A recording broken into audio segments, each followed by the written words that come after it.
In this video, I'm going to take this college data and work through the models that we looked at in the chapter 6 notes. I want to build a model that I'm going to select as my final model, and I am going to then use that final model to make predictions. So this data will have earnings as the response variable. So I'm trying to see if cost of going to this is the cost of going to these colleges. And if we look, we can scroll, it's 116 colleges. The percentage that graduate from that college and the percentage that have debt that they are paying down when they finish. And then a categorical variable for city. If they're in the city, it's a 1. And if they are not in a city, if the college is not a city, it'll be a 0. So in all of these, earnings is going to be my response variable. So the first model that I'm going to do is going to just use cost. So just a little bit of vocabulary. So my linear regression model that I'm attempting to put together for this first model is going to be y equals beta naught, and I can't do betas without a lot of work in Excel.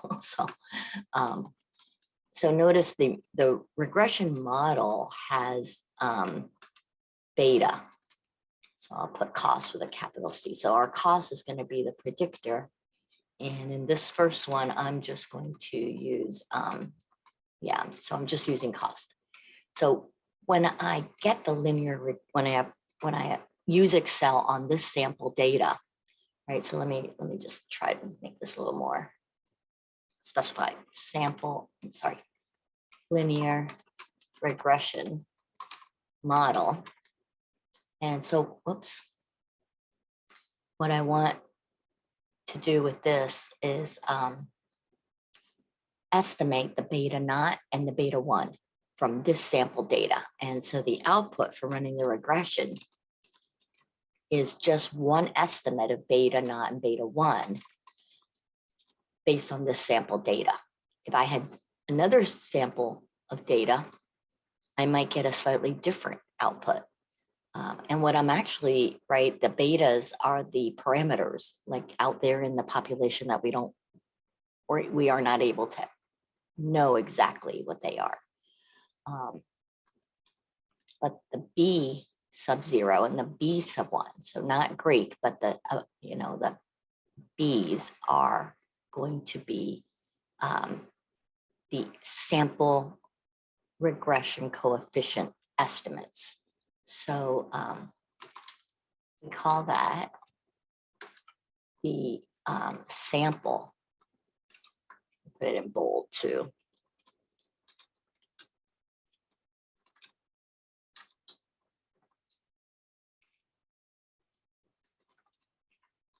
So that's where y is equal to b sub naught plus b sub 1 times cost. Okay, and we don't have the epsilon on the end. We're going to just have a sample regression equation that is the best fit line using the ordinary least squares machinery, mathematical and statistical machinery that's embedded in Excel and is going to do some more complicated mathematics for us under the hood. So what we want to go in here now is set this up. So I'm going to go over to the data file, right? I think everybody probably knows this by now, under data analysis. And I'm going to go down to the regression tool. And in this, I'm going to put my earnings. And I want to come down to the bottom of my data here. And for my X range, I need a continuous rectangle of data, and I'm only using cost in this first model. So I'm going to come down to cost. And both of these, I want the labels, so I'm able to identify my coefficients. Now, obviously, this has one predictor, so it's not going to be challenging to know what it stands for, but it still would be helpful when I have others to have it labeled. So in this case, I'm going to start a new worksheet so that I can see what my output looks like. And so I have this output, and I want to make sure I can read everything. What it looks like I'm going to be focusing on initially is the significance of the overall model. This is the joint significance of all the estimates of the betas. And what we see here, it is that this model is significant at a 0.05. And I know that for some people, the data that they're working on for the final project is not showing significance, and that's okay. That's important. And I said, well, what we're going to do is allow that. We're going to allow that to happen. The next thing we want to look at are the p-values of our predictors. So this one also is significant here. Right now, we can't really compare with another model. So the adjusted R squared and the standard error are not useful to us. So I want to see if I can improve on this model. So I'm going to run a second model. So let me rename this sheet. So this will be my regression output. Regression output. I could call this whatever I want as long as it's clear what it is. All right, so let me go back, and we're going to create another model. And in this one, I'm going to match what's in the notes.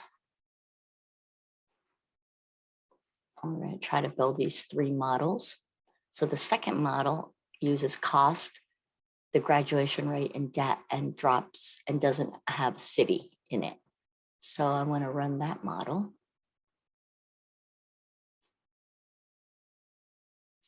So in that one, my linear regression model is going to have more estimates.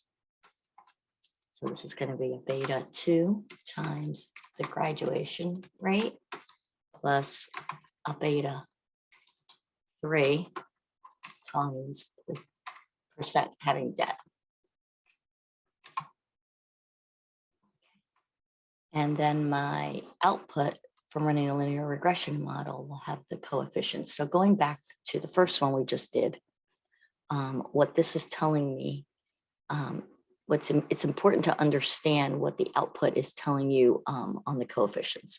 So what this output right here of 0.7, I'm going to round to 0.72, is saying is that for every unit increase, so here we're talking dollars, so every dollar increase in the cost of going to college, we have a unit increase in earnings. So our earnings are again in dollars, and this is earnings in the first year after college. So what we find from this is that for every dollar that the college costs more to attend, you get a payback of 72 cents in the first year earnings out of college. Okay, and that appears to be a significant predictor in this model. Okay, so now we're going to go in and we're adding in 2 more predictors. And this is I wanted to match what's in the notes, and which follows along with the book. Usually you add 1 in at a time. But we're going to go ahead and follow this along. Okay, so we have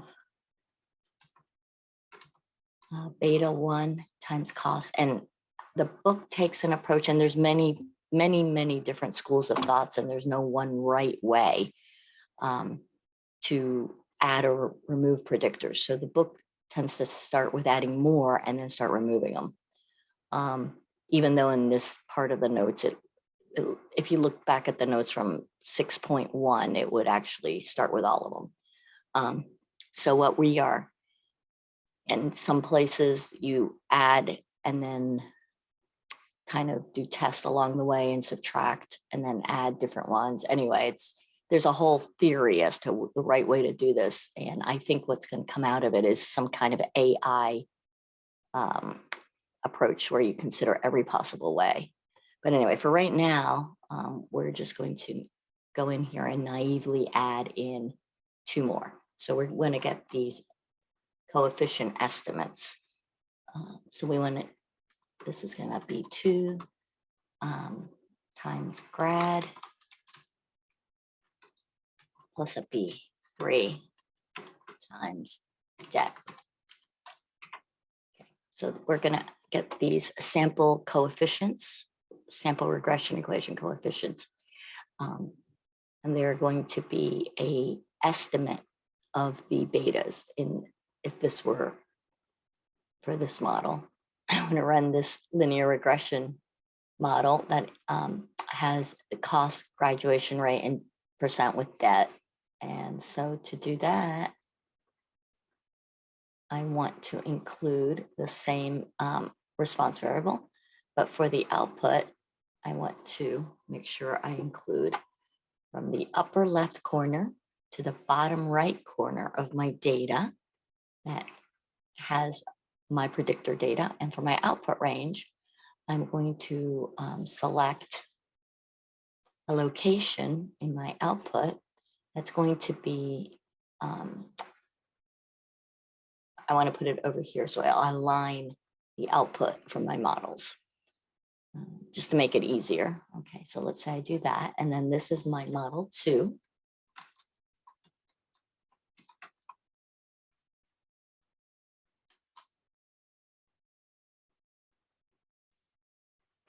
Okay, so let me copy this over.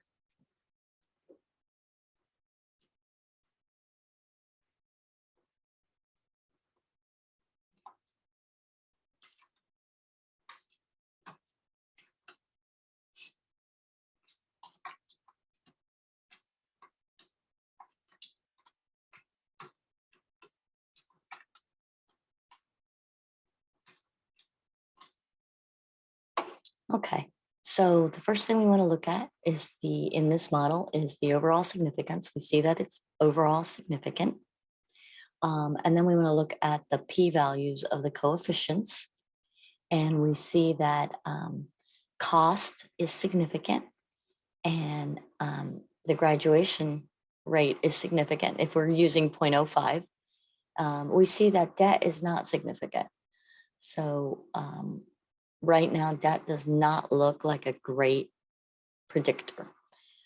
If we want to compare these models, we want to see if the adjusted R squared has gone up, and we see that it has. And we want to see if the standard error has come down, and we see that it has. So in using these two statistical values from our data, from our sample data, it appears as if the second model is an improvement on the first, although it has this debt amount that at a significance of 0.05. And I realize for some of you, you may need to have a higher significance level on your data. But for this one, using 0.05, this appears to not be significant. So what are we looking at? What do these coefficients tell us? Well, this is telling us that instead of 72 cents, now this model's predicting an increase in income of 50 cents for every dollar increase in the cost of going to the school, and $192.67 per year in earnings for every higher unit percent increase in the graduation rate. And it's also predicting, if we trust this coefficient, although according to the p-value, we cannot reject the null. And the null is that this coefficient is actually 0. So there's a lot of variability in this data, and at a 0.05 significance level, this coefficient may, in other words, it was hard to estimate a number, and the ordinary least squares method attempted to find the one that gave us the smallest amount of error. There's still, that's just based on our data. There may be another sample where this changes. So again, the variability is part of the t-statistic that's used, the test statistic that's used to do the hypothesis test. And what we find is that it's not significant. So we cannot reject the null. This might actually be 0. Okay, so I'm going to sneak in here model 3, which is, actually, I should probably follow my notes. So I'm going to initially follow the book. I would, if it was me, I would drop det at this point and run the model without det, and then consider adding city. But let's go ahead and, like I said, this is like a kind of like a different paths that can lead you to different locations. And this is the part that's not a science. That's more a, I mean, there's people trying to make it more of a science and find the optimum path. But right now it's a path that we have to choose. I'm going to try and follow the book. Okay, so the book is going to add in city onto this model. So let me go ahead and add city here. So this is what our next model is going to be, a beta 4 times city. And so we need to estimate a coefficient for city using our sample data. So that's going to be a B. Right? If I had different sample data, I might get a different estimate of that beta 4. All right, so this is actually what I want to run. So now I want to use all my data.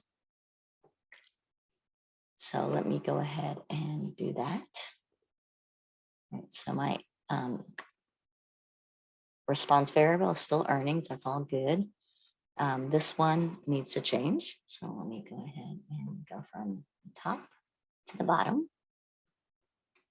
And my output range, I want it to be a different location than before. I'm going to move it over here to this spot right here. And I'll hit OK. And I better go in and label this so I'm clear. I can look at the top. This is model 3. And let me copy that over.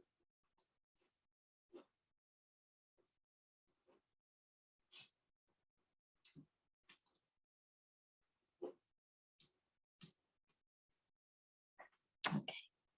So we already decided that model 2 is better than model 1. So I'm just going to kind of keep moving over here. And here I see, again, an overall significance level that appears to be significant. So, and then when I look at my coefficients and their associated p-values, let me make this a little bit bigger. One thing that I think is nice that I saw a student do is use conditional formatting on here and do the color scales of green, yellow, red.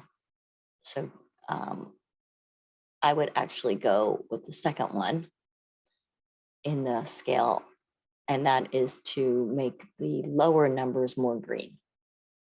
Green for go and the higher numbers red. So we don't really care that the intercept is significant or not. We're going to include the intercept every time. It's kind of our case what if you didn't have any of these predictors that you're building off of, your kind of like your overall grand average from your data.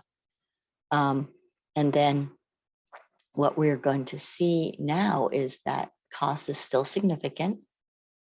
The graduation rate is significant and city is significant, and debt continues to not be significant. So I could do the same thing here. Okay. We see again a continuing here now, a decrease in the contribution that cost is making on income. We see a reduction in the graduation rate. We see an increase in what the debt may be affecting income, but again, this may not actually be different from 0. So we don't really know if we can trust that part of this model. And then the city does seem at a significance level of 0.05. This is 0.02, which is lower. So we can reject the null and accept the alternative that the coefficient is not 0. And according to the best fit to the data, it's estimated that the coefficient is a $2,526.79 increase for going to a college that's in a city versus not in a city in the first year income of a graduate. Okay, so looking at that, that's what that means, kind of in isolation. So now we want to compare to model 2 and see who's going to win out. So we see that on the adjusted R squared, we went from 0.386 up here to 0.4087, I guess. So it's definitely gone up. When we look at the standard error, it's going down.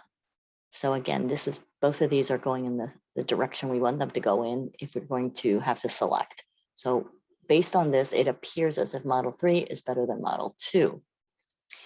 We still have this question here of debt. So I would argue that it behooves us to run a model without it, because we would like to consider if that's a better model or not. So I'm going to run a model where I don't include debt. So going over here, I'm going to take the model and I want to run it without debt. So I'm going to take, actually, I'm going to call it beta 3. And we'll just take out this part right here. And so that's what our linear regression model that we're trying to estimate is. And we're going to remove debt from model here. Okay. There's nothing magical about calling them, about whether it's beta 1, beta 2, beta 3. So it's just in order, we're counting up. Okay, now I need to have one continuous rectangle of data, and debt is here in the middle. So there's a couple different things I could do. I can create another rectangular set of data. And so to do that, I could simply copy my data over.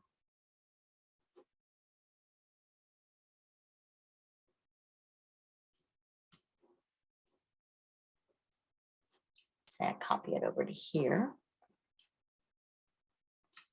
And then over here, I just delete this column. So that's one way to do it. Okay. So let me run this model now. So I still have my earnings in that correct location for my predictor range. I'm now going to select this rectangle of data. And I want to reset where the output's going to go. And I'm going to put model 4 summary output right here. Okay. All right. So now let's look at this by itself first. The model is significant. And if we look at the p-values, we can, again, do that conditional formatting.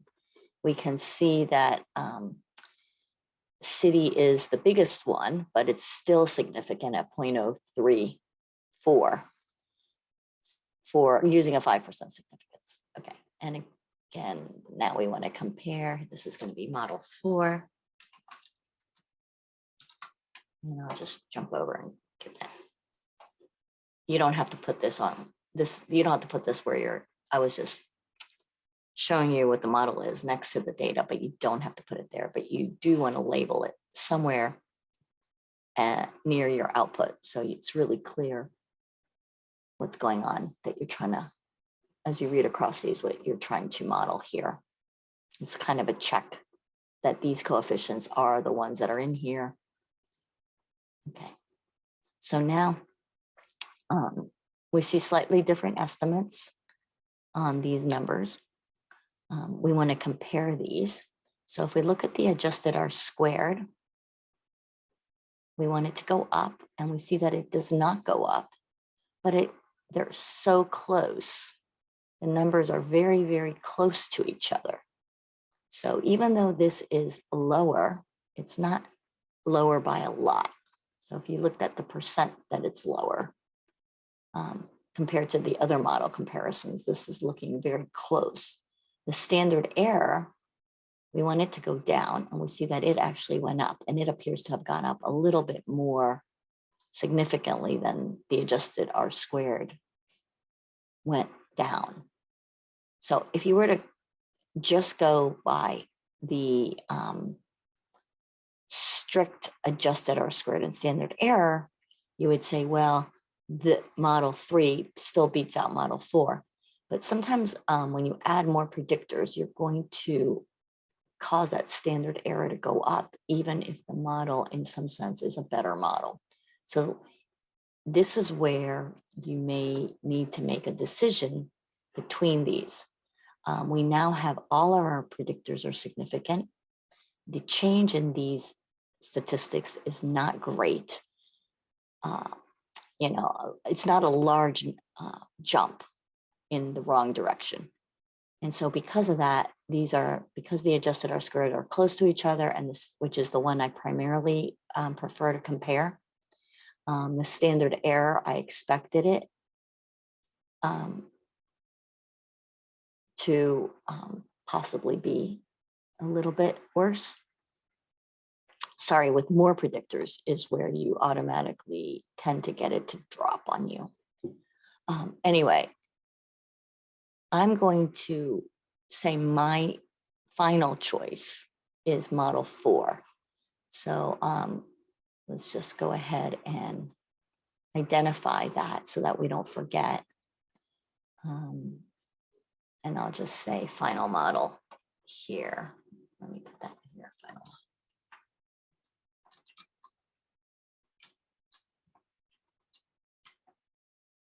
Okay, so now that this is my final model, it's the one I like, I'm going to use this output to make predictions. So to do that, I'd like to add another worksheet, which is going to be my model predictions. So let me call this model predictions.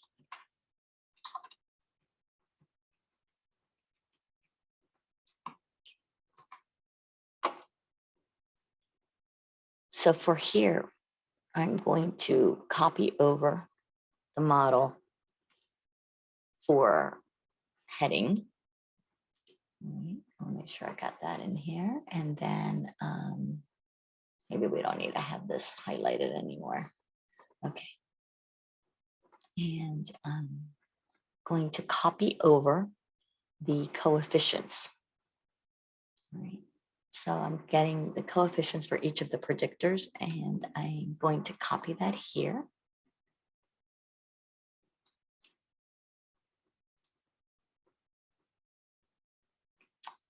And actually, maybe I'll move this down one. Just give me a little space. Okay.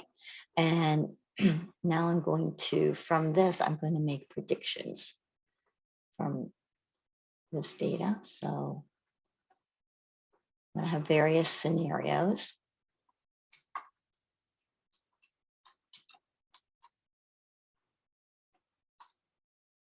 Okay. So let's call the first scenario the reference scenario or base case. Wait, let's call it the base case. I think some of you, I use that terminology. So in the base case, and this is part of the final model project, you want to run everything using either the average for numerical data or all the dummies set to 0. So what we're going to be running in the base case is going to be, let me go ahead and explain what we're choosing here. So we know what this is. This is the model that we're going to be running. So what I'm going to be running in the base case, I'm going to just put it next to it for 1 second here, is we want to put for cost, we're going to put the average cost.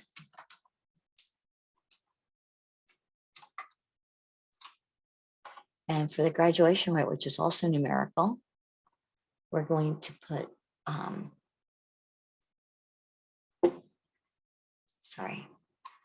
the average graduation rate. And there's actually more to this because I just realized these are actually the B's. we're going to be using our sample regression coefficient. So this is B naught. And the first one, we're going to multiply by 1 because we want to keep the intersect in the model. And then we have an estimate of the beta 1, which is the B1 coefficient. And we're going to multiply that by the average cost. And then the B2, which is an estimate of the beta 2 times the average graduation rate. And then the B3 coefficient times 0 for the city. So we want to do our base case.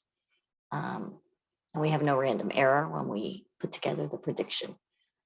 So what we want to do here is determine the base case. So this is the coefficients that we want. This is the math that we're trying to simulate, get Excel to do for us. Okay, so that means the intercept. So it's the 1, the average cost, the average graduation rate, and the 0 that I want here, multiplied by each one of these coefficients. So I want a 1, and then I'm going to, for average cost. So I want to get the average cost. So this is going to equal the average. And I'm going to come over to the data and I'm going to get the cost column. And so I have my average cost in here. And now, so let me just say always 1. This is going to be the average cost. And then I want to put in here the average graduation rate.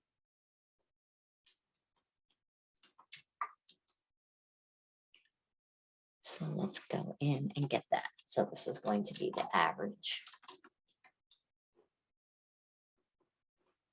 graduation rate. And then I'm going to say not city. So this will be a 0. Okay, so those are my coefficients in my base case.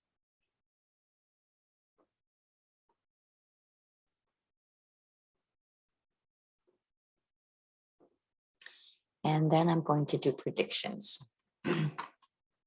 of the, so let's call it income. That's what our response variable. And we're going to get income predictions. All right, so what I want to do is basically this equation. I want to take B naught times 1, 0.45 times the average cost, 237 times the average graduation rate, and then 234 times 0. So that's just going to go away. And there's a nice function in Excel that will do that for us, so we don't have to type it all up, and that's the sum product. So it's the sum product of these numbers, each one multiplied by the matching number here, and then added together. So I want to format this as money because it's going to be the income estimate in dollars. If you wanted to, you could format this one, but you don't have to. Okay. So we see that the average cost in this data of going to a college is $25,251, and the average graduation rate is around 66%. And if we say our base case is that they're not in a city, we see that we have a approximately $45,000 first year out of college. Okay, so now I want to do other scenarios. So what I had said to do for the other scenario, so let's go with the next scenario, and that will be the maximum cost. So we can call this one the max cost. So we're only varying one thing at a time. And in this one, so I'm going to copy over what's here to here. But what I want to do for average cost is I'm going to say max cost. So there could be higher cost colleges out there, but this is from our data, using our data. So I'm going to copy these over. So that, whoops. And I didn't make them absolute references, so I can't just copy. But for the max cost,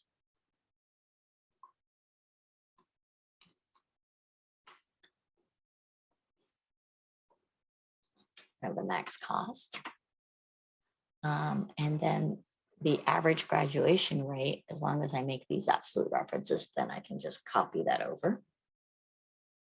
I'll put dollar signs there, and then I can just copy this. And then again, still not in a city. All right, so now we want to use this prediction sum product multiple times, where if I always place it underneath the predictor values, I can use this equation by just copying it, as long as I make the coefficients an absolute reference. So I'll make those an absolute reference there, and then now I can copy this over and I can get the predictions here. Okay, let's make this a little bigger so we can see. All right, so we see that if the max cost is $35,000, and we know that this is old data. Unfortunately, college is far outstripping inflation on tuition increases every year.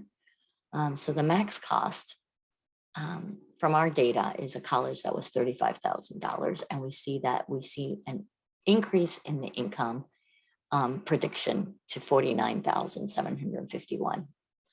Okay, then the next one that we're going to want to do, and I'm going to just copy this whole box over. And again, have to make everything big enough. So now let me just clear this because we're not doing this anymore. Okay. So now I want to use the minimum cost. I want to look at the average, the max and the min, and I kind of want to see how that changes. So the graduation rate is still the same and city is still 0. This one I have to go in and fix because not only was it not an absolute reference, but it was also the wrong function. So minimum, and I'm going to get cost. Okay, so the minimum cost was $9,000, just under $10,000, and now we see the predicted income has dropped, and it's now $38,000 first year out of college. Okay, now that we've gone through costs and looked at its max and min, we're going to do the same thing with the graduation. So I'm going to copy this over. I'm going to start with the base case. So I think I'm going to go ahead and make this an absolute reference. That way I can copy everything over, and I can choose what I'm going to change. So let me copy this over. And so this is still the average cost, but now instead I want to do the max graduation. So I'll come down here and let's label this.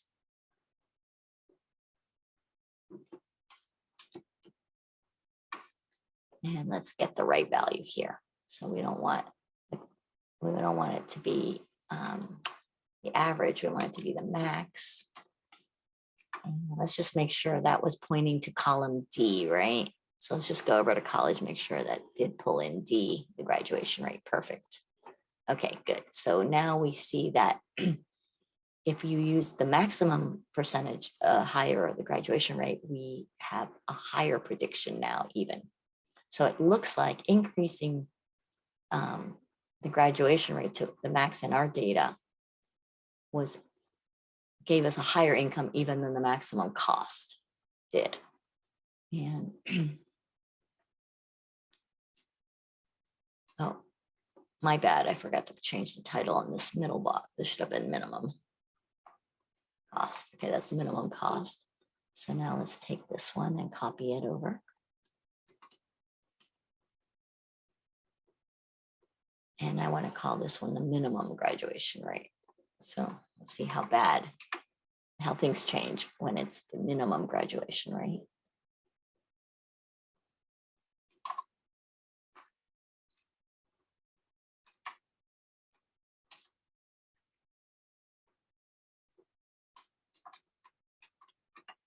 All right, so the minimum graduate is 32% of people who attend that school graduate. And we see a significant drop. And I'm not saying significant using statistical terminology. I just using just regular English. It's like we dropped from 45,000 the first year to 37,000. So that's a drop of like 8,000 per year. Okay. And then the last one we want to do for sure is whether it's in a city or not a city. So again, I'm going to take my base case because that's the only thing I want to change. And I'm going to come over here and leave average cost and average graduation rate. But this time I do want to make this coefficient a city. So this is going to be in a city.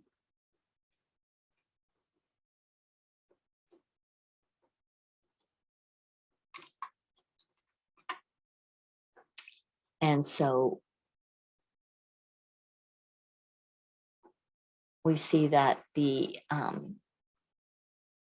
being in a city raised our expected income to 47,629. All right. And so you can run other scenarios that you think might be interesting. So for example, I'm going to run one right now, which I'm going to call my maximum overall using my data. Now, again, this is just my data. So I'm going to say max predicted income. What I'm going to look at here is the fact that all my coefficients are positive. I had a negative one. I would have to, if I had a negative coefficient, instead of using a max, I would use the min, right? So you can play around with that if you get any negative coefficients. I hope you do, because it would help you really understand what's going on. I wish they had a negative one in here. Anyway, so for, again, that needed to be an absolute reference. So let me get rid of this in here and go back and put in the right maximum cost. And so that matches the maximum cost. And then we wanted the maximum graduation rate. Because that, again, has a positive predictor. So the higher, the better. So I'm going to take my max from my data. And that one was this one. So let me get that. And then I, again, have a positive coefficient on city. So if I make that a 1, I'll get also the maximum. So based on my data, the overall highest income is around 57,000 a year for a graduate from any of these colleges. Okay, and that's how I get my predictions using my funnel model, and I try to interpret them using English so that it's actually relevant to the client. So there's one last thing here. I realize that if this is going to be my maximum, I need to fix this to say city. Okay, and so now I have my maximum prediction overall. I could do my minimum. I could do other combinations that I found interesting depending on my predictors, depending on my client questions. And I know that you do not need to do this for your final client project. I just want to kind of put the whole thing together in your mind so you understand that you would really be addressing in your predictions what was the reason for the model to begin with. Okay. I hope you continue to try and do linear regression modeling with any data that you can get your hands on whenever it comes up. And I'm always available to help answer questions.